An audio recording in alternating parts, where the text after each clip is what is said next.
Hello everyone, welcome back. Today I'm going to tell you all about 6 hilarious blunders I made while learning guitar.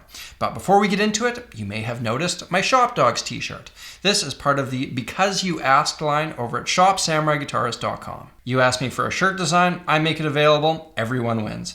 I've also got a number of other designs over there in a variety of styles and colors. Swing by, check it out. Picking up some Sammy G merch is a great way to support the content that I make. Anyway, let's get to it. To start things off, we are going right back to the beginning of my musical journey. The year is 2000, and a young 13-year-old Sammy G decided that it would be rather cool to start playing guitar after seeing Blink-182 play All the Small Things at the MTV Music Awards. So my parents enrolled me in lessons. I had borrowed an awful Strat copy from my neighbor, and I picked up my copy of Hal Leonard Guitar Method Book 1. Another one of my friends was starting lessons at the same time, and he had already figured out how to play Smells Like Teen Spirit. Well, kind of. He played it using single notes only on the E string like this.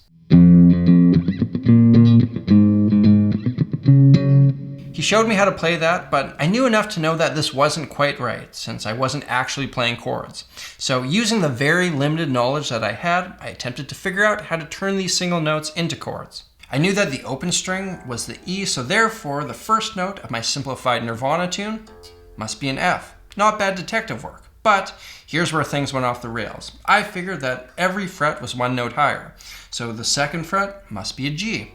Third fret must be an A, then a B, and a C, and so on. Of course, any guitarist with more than 1 week of experience will tell you you need to take into account sharps and flats, but 13-year-old Sammy G was none the wiser. Using this logic, I figured that the notes that I was playing in my single note Teen Spirit rendition must therefore be an F, followed by a D, followed by a B, and finally a G, when in reality these notes are actually an F, B flat, A flat, and D flat. From there, I flipped open my guitar method book to the last page where there were a bunch of chord charts and started figuring out how to play an F, D, B, and G chord.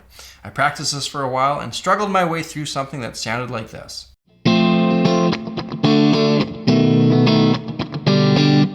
I brought it to the attention of my teacher that old Hal Leonard had screwed up the chord charts because what I had learned sounded nothing like what I wanted it to. He showed me the error in my ways, had a bit of a chuckle, and taught me power chords. This was my first hilarious blunder, and if I was shooting this video in front of a live studio audience, they would all be laughing now. Fast forward a couple of months, and I was crushing out the pop punk with my power chords. A friend of mine played the drums and invited me and another guitar player friend over to his house to jam. This sounded great, but we noted that we had 2 guitar players and no bass player. This was an issue for me and the boys because Blink-182 and Nirvana had a guitarist, a bassist, and a drummer, and we wanted to be like them. However, being the brilliant little brainchild that I was, I came up with an easy solution. I would just tune my guitar down an octave, because in my mind, all the bassist did was just play the same thing as the guitarist, down an octave, no sweat. The day came for our inaugural jam, the other guitarist tuned up, I tuned down, only to realize that there was way too much slack on my string to make anything musical. However, we did try to see this experiment out. The drummer counted in a tune, and this is what I played.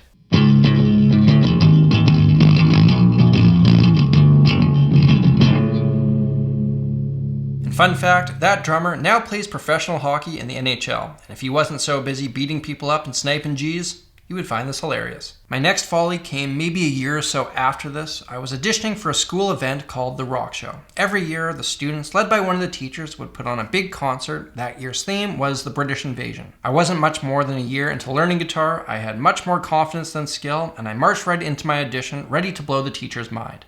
I had prepared the rhythm part to AC/DC's TNT, which in reality is quite simple and quite repetitive. I repeated the 3 power chords over and over for an uncomfortably long period of time before the teacher eventually cut me off and asked me if I knew how to play any bar chords.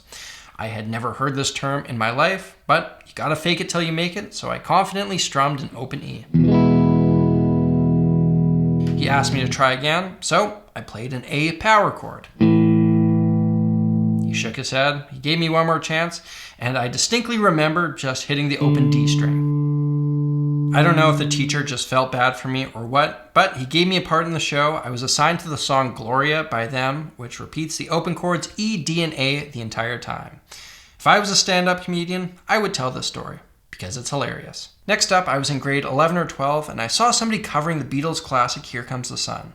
I was fascinated by the guitar part because it seemed like he was playing a rhythm part with his thumb while playing the melody and chords with his other fingers. If you don't know this specific guitar piece, it sounds like this.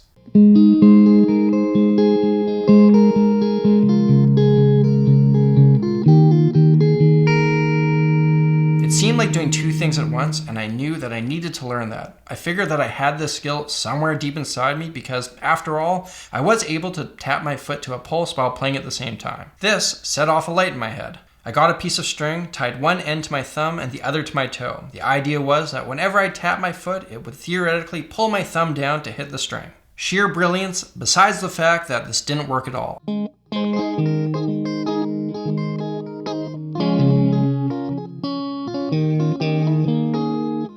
I figured it was probably easier just to learn it really slow and gradually speed it up, which is what I eventually ended up doing. But in hindsight, this blunder is objectively hilarious. For a few years after that, I don't remember doing anything overly blunderful until I decided to learn jazz. I was taking music more seriously, and I figured serious musicians learn jazz, so I should too. I had a friend who was already pretty advanced in this style, so I asked him for some pointers. He told me one of the best things he ever did was transcribe music by the greats, meaning figure something out by ear and write it down.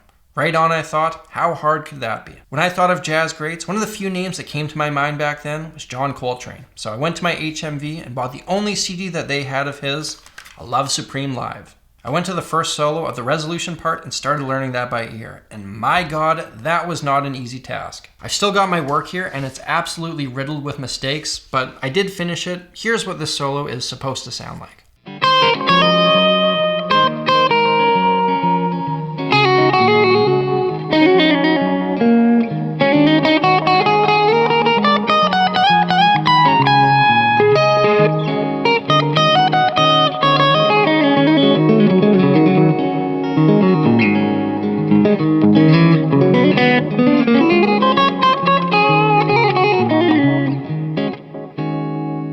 Now, here's the thing about John Coltrane. He was extremely technical and a pioneer in his use of advanced harmony.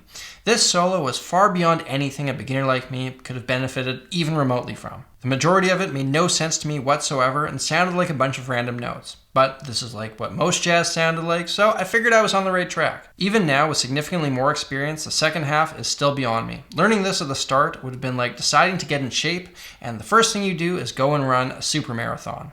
Hilarious. The last blunder that I'll tell you about today occurred slightly after my Coltrane mishap. I told my jazz buddy what I was working on. He set me straight and told me I should work on something a little less advanced. He informed me that the music of Charlie Parker, who was one of the most influential jazz pioneers, might be a better place to start, and I should go buy the Omni book, which was a collection of his solos, so I did just that. My buddy also informed me that before I start learning any of the solos, I should listen to them over and over again to get them in my head. So I bought this very CD. One song in particular stood out to me. It's called Ornithology, so I listened to that one over and over again until I could essentially sing the sax part. After that, I pulled out my Omni book and started learning it on guitar. I thought I was doing everything right. I even recorded myself playing the chords written in the book and was soloing over top of it. I really felt like I was getting somewhere. A little while later, I called up one of the established jazz guitarists in my city and went in for a lesson. He asked if I knew any tunes. I said I knew Ornithology. He said great. He counted it in, and it sounded like this.